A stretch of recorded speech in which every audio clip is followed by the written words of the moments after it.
Hey guys, Mitch here from the TheAudioDabbler YouTube channel, and I had a question yesterday on the video I did demoing the 808 Science kit from Beatmaker 3, and Luke Williams asked, one of the macros says Metalizer, which I'll show you right here, Metalizer, and one warehouse, but he didn't see any internal plugins with those names, and that's because you can add a macro and name it whatever you want to.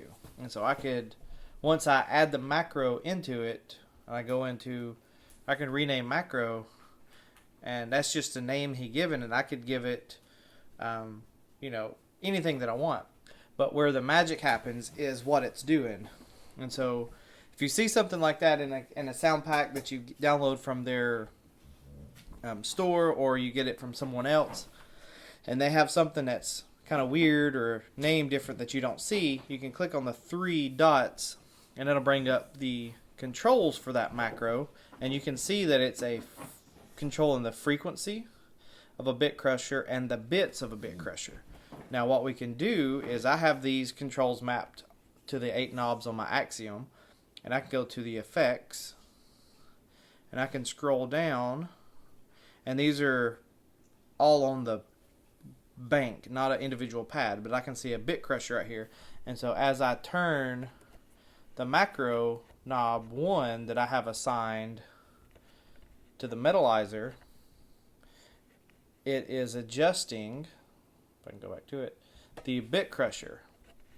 And you can see it's not going all the way down, because inside each macro you can adjust the minimums and the maximums that it's going. And so this one has a minimum of 44.1 and a maximum of 11.2 kilohertz. And the same thing, it's got 16 bits and it'll max go down to 12. And so that's what that's doing. Now the warehouse, as it's controlling the mix of the M-verb reverb. And we can go down to the M-verb reverb, and you can see that as I move the knob, it'll change the mix of the reverb. And so they just called it warehouse because it gives it that kind of warehouse sound. Let me reset this back to where it was. I think it was 50 and 50-ish. And so if I just press play,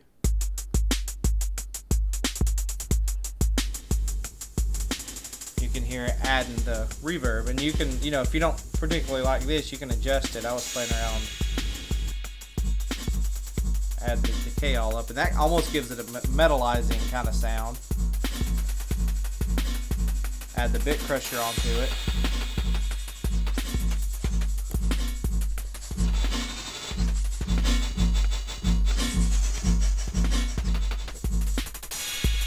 And so that's basically what those are. So you can name them whatever you want to. Like warp is changing the depth of the modulation delay. Warp ratio is changing the cutoff of the SV filter and the rate of the modulation delay. And I went over it before, but just to kind of hit it up again, if I wanted to change the decay and the room size, then I could just double click on it. It'll bring up the decay. I can change it to macro 10, and if I want to do the room size and have it on the same one, okay. And so now if I go to the macro, if I go to 10 here, you can see it's doing the size and the decay of that M reverb, and I can change it if I wanted it to kind of reverse minimum and a maximum of the size and keep it like that. Then as I play,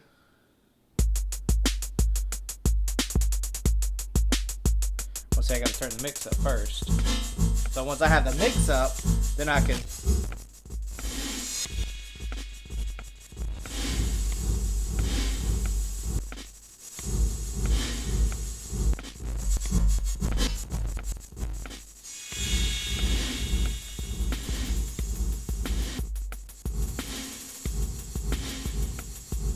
And if I wanted to name that something, I could just go right here and name it, I don't know, anything I want to. It don't have to be decay. I could name it classic, or I don't know. I'm not good with names, but and so now you can see that's named classic, and there's obviously not an effect called classic, but you can see, you can just name the macro whatever it is, something that you know what it is. And so whoever developed this 808 kit knew that warehouse would give it that kind of warehousey feel once you turned it up. And then like Verb is only doing the reverb wet, Spring is messing with the delay and the stereo widener, and the Spring ratio is just doing the sync delay. And you can adjust that however you feel you need to change it. Let's see, I didn't go over Warp. Warp is doing the modulation depth. And so that's basically what that is. And so hopefully this helps kind of clarify what the macros do inside of one of the kits that you get at the Beatmaker 3 store.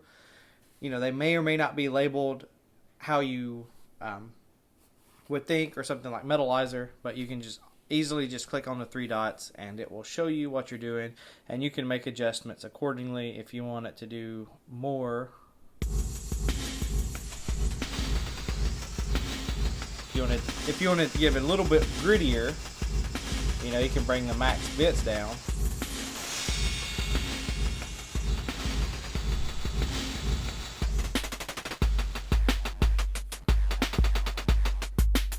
You know, however you want to do that. So thanks for watching, guys. Hopefully this clarifies some things. I do have a Patreon if you're into that kind of thing, and I also have a direct PayPal me link if you want to do a one-off donation. If not, then just continue to like, comment, and subscribe to my channel, and I will talk to you guys later.